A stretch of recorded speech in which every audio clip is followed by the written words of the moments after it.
बिस्मिल्लाहिर्रहमानिर्रहीम। अस्सलाम वालेकुम, this is Munir Ahmad. Dear students, हम होम्योस्टेसिस के चैप्टर को डिस्कस कर रहे थे कि होम्योस्टेसिस असल में क्या है। होम्योस्टेसिस में जस्ट रिकैप करते हैं ताकि लिंक क्रिएट हो जाए। होम्योस्टेसिस क्या था? सिंपली कि कोई भी ऑर्गेनिज्म है, उस ऑर्गेनिज्म के अंदर जितने भी फिजियोलॉजिकल पैरामीटर हैं, चाहे वो वाटर है, चाहे वो सॉल्ट्स हैं, टेम्परेचर है,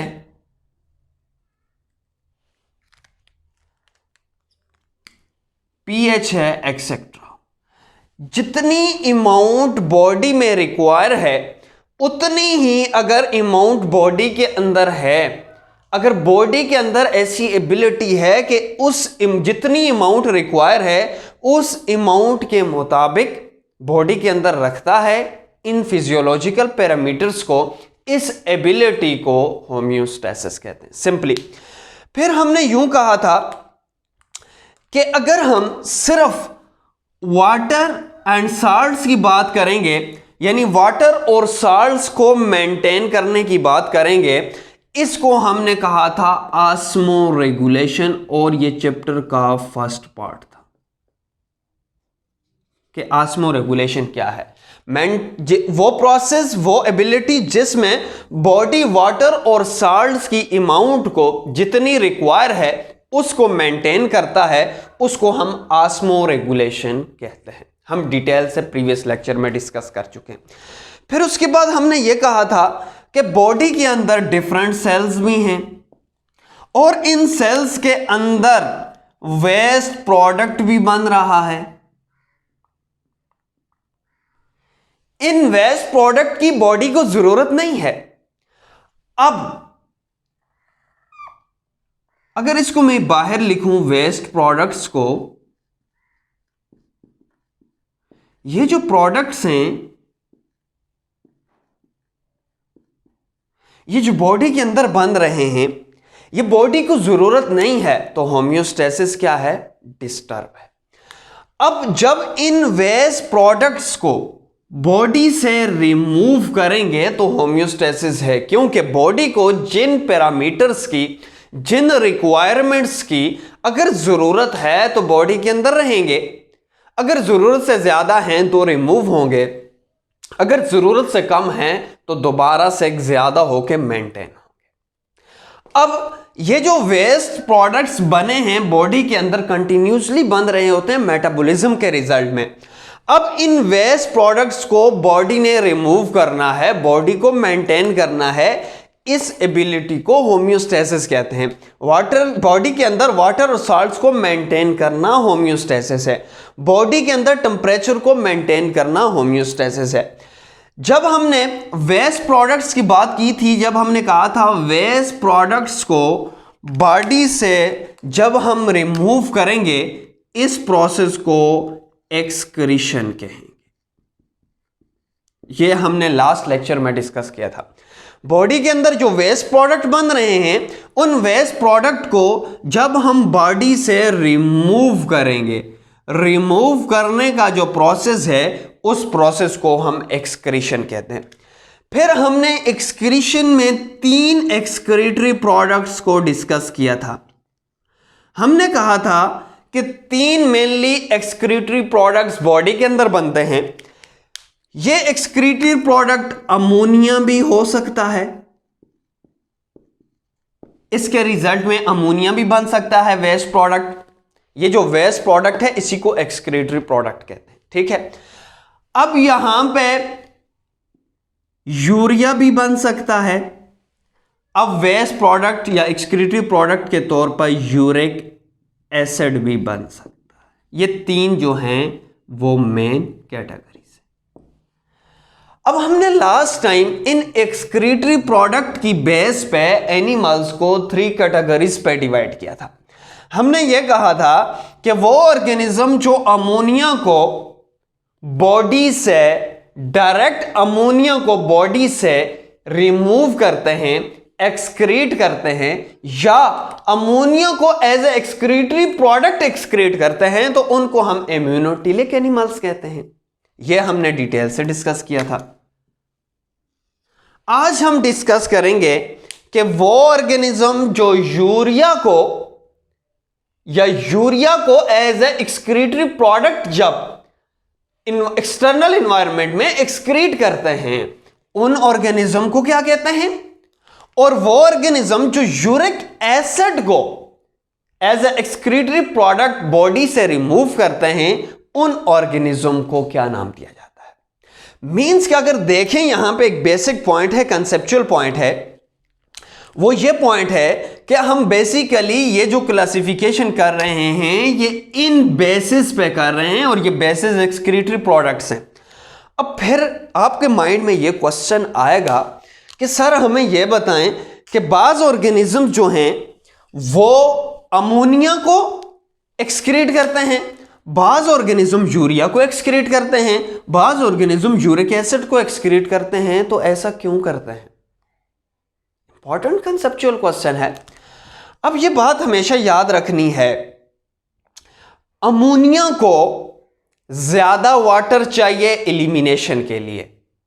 अब जिनकी बॉडी के अंदर ज्यादा वाटर होगा, ज्यादा वाटर की सप्लाई होगी, तो वो अमोनिया को रिलीज कर सकेंगे, क्योंकि अमोनिया को ज्यादा वाटर रिक्वायर है एलिमिनेशन के लिए। अब बाज ऑर्गेनिज्म ऐसे हैं जिनमें वाटर की सप्लाई मॉडरेट है, वाटर की सप्लाई इतनी नहीं है, तो अगर वो अमोनिया ही एक्सटर्नल एनवायरनमेंट में अगर रिलीज करवाते तो क्या होता? बॉडी से ज्यादा वाटर अमोनिया को बाहर लेके जाता और बॉडी के अंदर वाटर की डिफिशियंसी होती, तो होम्योस्टेसिस मेंटेन होने के बजाय एक्सक्रीशन तो होम्योस्टेसिस है, एक्सक्रीशन होम्योस्टेसिस होने के बजाय यूरिया एक्सक्रीट होगा, तो होम्योस्टेसिस के साथ वाटर एक्सक्रीट हो गया, वाटर रिलीज हो गया। वाटर की तो बॉडी को जरूरत है, तो वाटर की कमी होम्योस्टेसिस की डिस्टर्बेंस है। अब क्या होगा? वो ऑर्गेनिज्म क्या करेंगे? बड़े ही चालाक होते हैं वो ऑर्गेनिज्म। ये करेंगे कि अमोनिया को पहले यूरिया में कन्वर्ट करेंगे, है अमोनिया है, लेकिन अमोनिया को पहले किस में कन्वर्ट करेंगे? यूरिया में कन्वर्ट करेंगे। ये डिटेल सभी डिस्कस करते हैं, जस्ट आपका कॉन्सेप्ट बन जाए कि आज हम क्या क्या डिस्कस करेंगे। अब यूरिया को कम वाटर चाहिए एलिमिनेशन के लिए, अब बॉडी के अंदर भी वाटर कम है, तो अब यूरिया कम वाटर को लेकर बॉडी से निकल जाएगा, और बॉडी के अंदर वाटर की कमी थी और कम वाटर निकला तो कुछ मेंटेनेंस होगी। अगर अमोनिया निकलता तो ज्यादा वाटर रिमूव होता। अब बाज ऑर्गेनिज्म ऐसे हैं जिनको वाटर की सप्लाई लिमिटेड है। अब मुझे ये बताएं, अगर ये वाले ऑर्गेनिज्म अमोनिया को रिलीज करते तो इनकी बॉडी के अंदर वाटर है ही कम, अमोनिया को वाटर ज्यादा चाहिए रिलीज होने के लिए, तो इनकी बॉडी से वाटर बिल्कुल ही खत्म हो जाएगा, तो होम्योस्टेसिस होने के बजाय डिस्टर्बेंस हो जाएगी और डेथ काज हो जाएगी। अब ये क्या करेंगे? ये पहले यूरिक एसिड बनाएंगे, और यूरिक एसिड को सबसे कम वाटर रिक्वायर होता है बॉडी से एलिमिनेट होने के लिए। अब यूरिक एसिड से एक बात याद आ गई है, ये जो यूरिक एसिड से रिलेटेड 2012 में ईटा एमसीक्यूज भी आ चुका है मेडिकल एंट्री टेस्ट में, इंशाल्लाह उसको भी हम डिस्कस करेंगे। इस टॉपिक से रिलेटेड कौन से एमसीक्यूज हैं, लेट्स स्टार्ट करते हैं।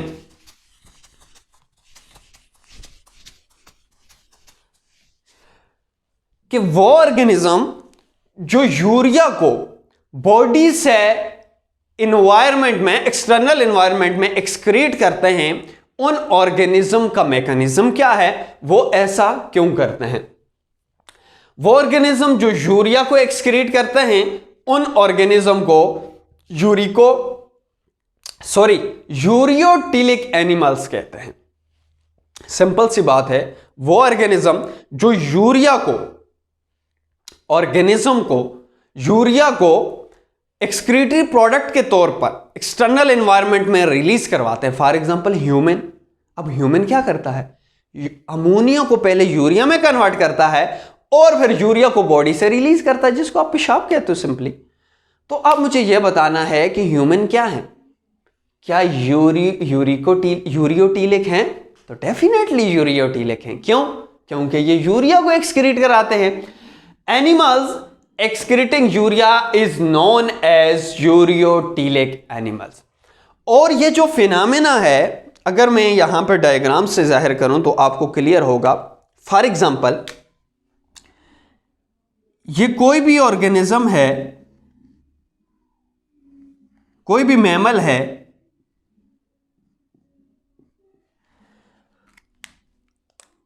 इसकी बॉडी के अंदर बेसिकली क्या बन रहा है? अमोनिया बन रहा है। अब ये अमोनिया को पहले किस में कन्वर्ट करेगा? यूरिया में कन्वर्ट करेगा। अब उसके बाद बॉडी से यूरिया को रिलीज करेगा। ये जो बॉडी से यूरिया का एक्सक्रीशन का जो फिनोमेना है, इसको यूरियोटीली कहते हैं। इस ऑर्गेनिज्म को यूरियोटीलिक एनिमल्स कहते हैं। ये क्लियर है? 2 पॉइंट्स। अब यूरियोटीली क्या है? Phenomena of removing urea by the cell और ऑर्गेनिज्म। वो फिनोमेना जिसमें अगर ऑर्गेनिज्म अपनी बॉडी या सेल से यूरिया को रिलीज करवाता है, तो ऐसा फिनोमेना यूरियोटीली कहलाता है। क्लियर है? अब उसके बाद यूरिकोटीलिक एनिमल्स, ऐसे एनिमल्स जो यूरिया को एक्सक्रीट करते हैं, ऐसे एनिमल्स को यूरियोटीलिक एनिमल्स कहते हैं। अब फिर क्वेश्चन है कि ये यूरिया को क्यों कन्वर्ट करते हैं? फॉर एग्जाम्पल, अब यह समझना है कि इसकी बॉडी के अंदर मेटाबॉलिज्म के रिजल्ट में क्या बनेगा? अमोनिया बनेगा। इसकी बॉडी के अंदर वाटर की डिफिशियंसी है। अब क्या होगा? ये जो अमोनिया है, ये लीवर में जाएगा। लीवर में जाने के बाद यहां पे यूरिया में कन्वर्ट हो जाएगा। अब यूरिया को कम वाटर चाहिए, इसको ज्यादा वाटर चाहिए। अब ये अगर बॉडी से निकलता तो सारे वाटर को लेके निकलता। सिंपली अगर मैं इमेजिनरी बात को, अब इसको कम वाटर चाहिए, ये थोड़े से पानी को लेकर बॉडी से रिमूव हो जाएगा। तो वाटर बॉडी के अंदर मेंटेन होगा, होम्योस्टेसिस भी मेंटेन, ये भी बॉडी से रिमूव होगा। अब यूरिया इस वजह से कन्वर्ट होता है क्योंकि यूरिया लेस टॉक्सिक है, और उन ऑर्गेनिज्म में, जिन ऑर्गेनिज्म में वाटर की सप्लाई रिस्ट्रिक्टेड हो या मॉडरेट हो, तो वो क्या करते हैं? पहले अमोनिया को यूरिया में कन्वर्ट करते हैं और फिर यूरिया को बॉडी से रिमूव करते हैं। अब यहां पे एक इंपॉर्टेंट बात करने जा रहा हूं। अमोनिया का लीवर में यूरिया में कन्वर्ट हो जाना यूरिया साइकिल कहलाता है। यह एक इंपॉर्टेंट एमसीक्यूज है कि यूरिया साइकिल है क्या चीज। अगेन रिवाइज कर रहा हूं। लीवर का अमोनिया को यूरिया में कन्वर्ट कर देना यूरिया साइकिल कहलाता है। यह इंशाल्लाह हम एक लेक्चर इस पे भी बनाएंगे कि यूरिया साइकिल बनता कहां पे है। आपने यहां पे सिंपली ये समझना है कि अमोनिया को जब यूरिया में कन्वर्ट करेंगे तो यूरिया साइकिल है, होता कहां पे है? लीवर में है। ये मैंने यहां पे लिखा है। In a restricted supply of water, for example terrestrial mammals, ammonia is not excretory product. Ammonia क्या है? एक्सक्रीटरी प्रोडक्ट नहीं है। It is metabolically converted into urea by urea cycle. यह मेटाबॉलिकली यूरिया में कन्वर्ट होता है। इस साइकिल को यूरिया साइकिल कहते हैं। अब नीचे मैंने डिफाइन किया है कि यूरिया साइकिल है क्या चीज। अ sequence of metabolic reaction occurring in the layer by which ammonia is converted into urea। वो मेटाबॉलिक प्रोसेस की सीक्वेंस है। ये इंशाल्लाह ये एक स्टेप का प्रोसेस नहीं है, ये कॉम्प्लिकेटेड प्रोसेस है, डिफरेंट स्टेप से होता है। ये हम इंशाल्लाह डिटेल से डिस्कस करेंगे। A sequence of metabolic reaction occurring in liver. Metabolic reaction जो लिवर में होता है, in which ammonia is converted into urea, जिसमें अमोनिया किस में कन्वर्ट होता है? यूरिया में। क्यों कन्वर्ट होता है? ताकि बॉडी के अंदर ये लेस टॉक्सिक बन जाए और थोड़ा सा पानी की सप्लाई हो तो क्या हो, इसकी एक्सक्रीशन में इजी हो। अब कितनी सप्लाई हो, अब ये क्वेश्चन है। अब यहां पे मैंने लिखा है 50 milliliter or ml of water required to eliminate 1 gram of nitrogen in the form of urea। कि 1 gram nitrogen in the form of urea में रिमूव करने के लिए, यह समझें कि 1 ग्राम नाइट्रोजन हो in the form of urea, तो उसके लिए वाटर कितना रिक्वायर है, 50 ml। अगर यहां पे 1 gram of nitrogen in the form of अगर अमोनिया होता तो हमें रिक्वायर होता 500 ml, जो हम प्रीवियस लेक्चर में डिस्कस कर चुके हैं। 1 ग्राम को अगर 500 जरूरत होता तो वाटर ज्यादा एलिमिनेट होता और वाटर की कमी है। अब होगा क्या, पानी कम चाहिए तो तभी तो ये पहले क्या होता है, कन्वर्ट होता है। अब ऐसे ऑर्गेनिज्म कौन से हैं, उनकी एग्जांपल्स क्या हैं? मोस्टली जो मैमल्स हैं, एम्फीबियंस हैं, जो शार्क्स, फिशेस वगैरह हैं, कुछ एग्जांपल, कुछ फिशेस जो हैं वो हैं। अब मैमल्स और एम्फीबियंस क्या हैं, यूरियोटीली हैं, क्योंकि यूरियोटीलिक एनिमल्स हैं, क्योंकि ये क्या करते हैं, अमोनिया को पहले यूरिया में और यूरिया को एक्सक्रीटरी प्रोडक्ट के तौर पर रिलीज करते हैं। अब कुछ ऑर्गेनिज्म ऐसे हैं जो क्या करते हैं, फॉर एग्जाम्पल अगर मैं बर्ड्स की डायग्राम बनाऊं,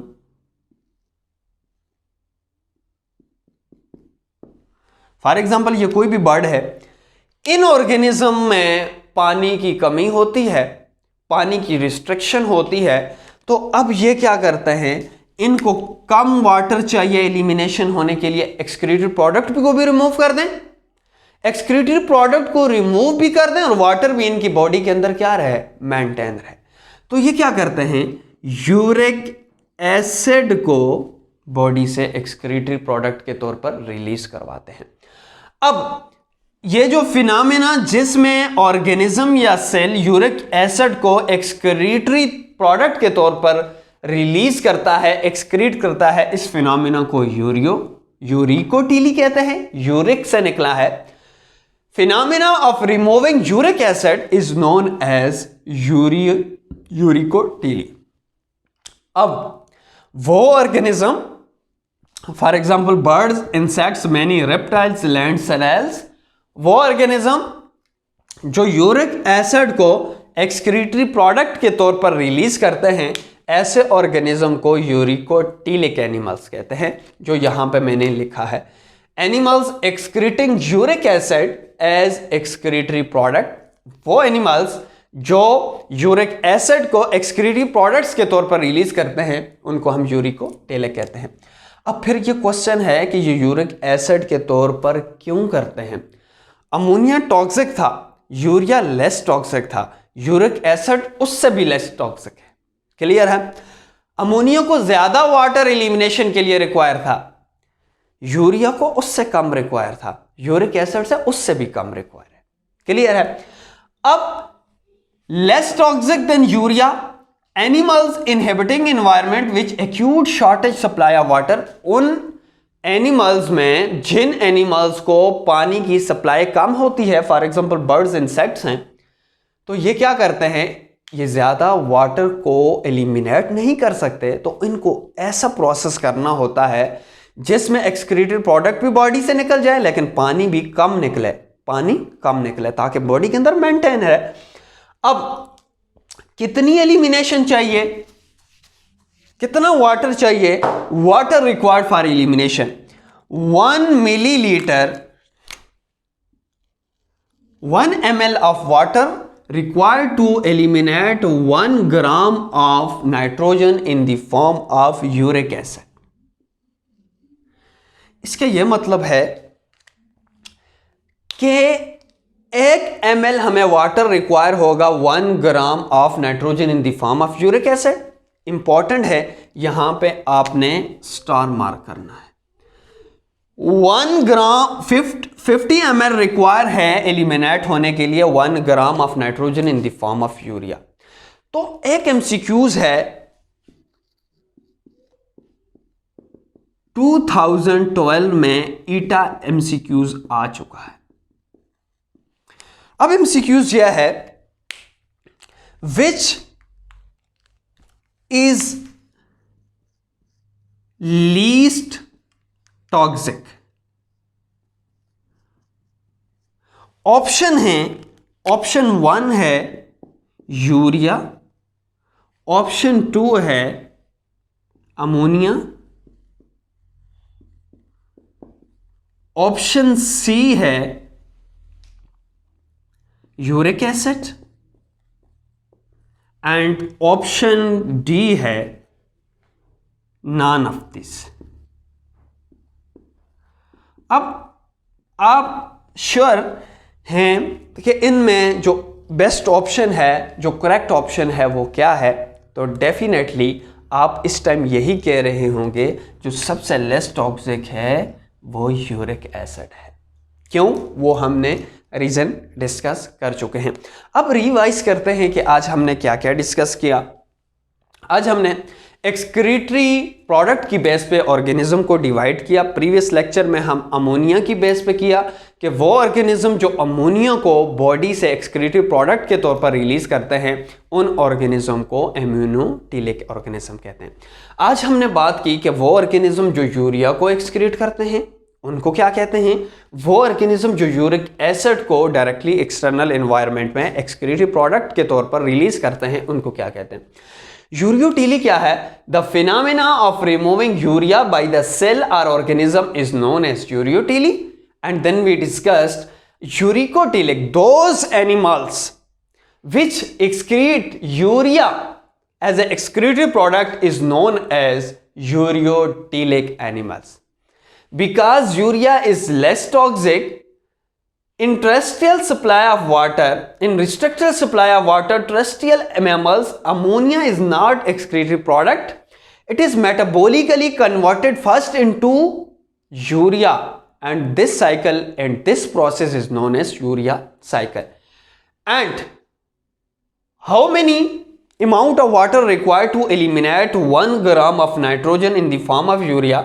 50 ml of water required to eliminate 1 gram of nitrogen in the form of urea. What are the examples of ureotelic animals? Mammals, amphibians and some bony fishes.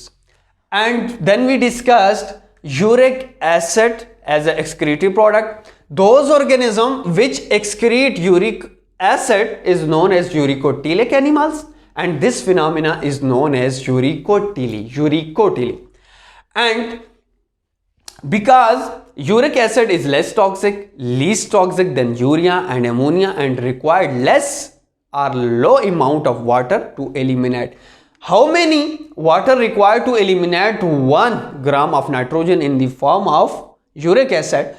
1 ml required to eliminate 1 gram of nitrogen in the form of uric acid. And what are the examples of uricotelic animals?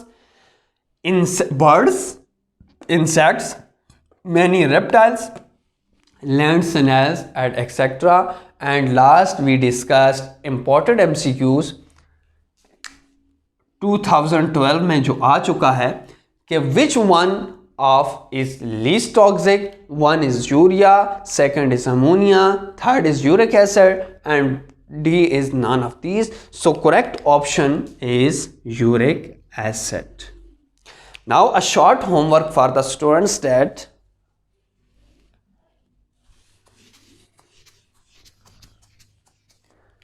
differentiate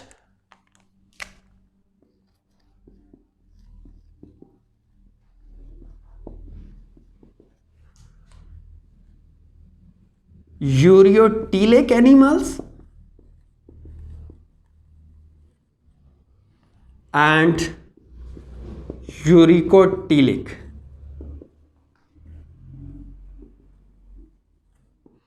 इंशाल्लाह next lecture में मिलते हैं। अपना बहुत ख्याल रखिए। अल्लाह हाफ़िज़।